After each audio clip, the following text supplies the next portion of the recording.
జగన్ తరపున నువ్వెలా పనిచేస్తున్నావో మేము కూడా అలాగే పనిచేయడానికి వచ్చాను తప్పితే మేమేమి పోటుకోవాలం కాదు.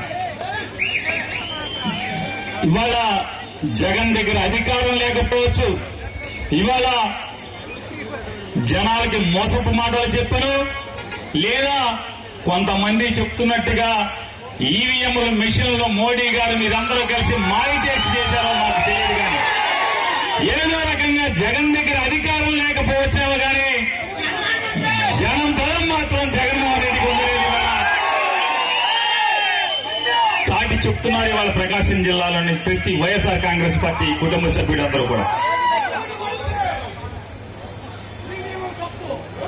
జనాన్ని మాయ చేయడం కోసం, జనాన్ని లోపరుచుకోవడం కోసం జగన్మోహన్ రెడ్డి ఏ రోజు కూడా గోరు రంగు పంచి కట్టలేదు, ఎర్ర లుంగి కూడా కట్టలేదు. ఏ రోజు కూడా జగన్మోహన్ రెడ్డి ఏ రోజు కూడా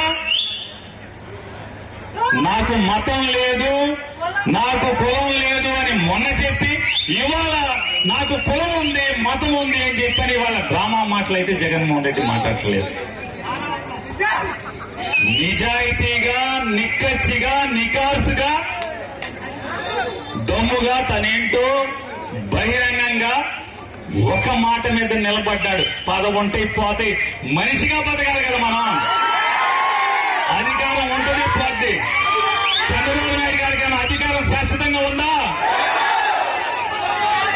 పగలు చీకట్లాగా వస్తుంది, పోతుంది. రెండోది, చంద్రబాబు నాయుడు గారి లాగా ఎవడో కూడా సాయంతోనే అధికారంలోకి వచ్చాడా జగన్మోహన్ రెడ్డి? మరిన్ని వీడియోస్ కోసం ఛానల్ ని సబ్స్క్రైబ్ చేయండి, లేటెస్ట్ అప్డేట్స్ కోసం వాట్సాప్ ఛానల్ ని ఫాలో చేయండి, అండ్ లింక్ డిస్క్రిప్షన్ లో ఉంది.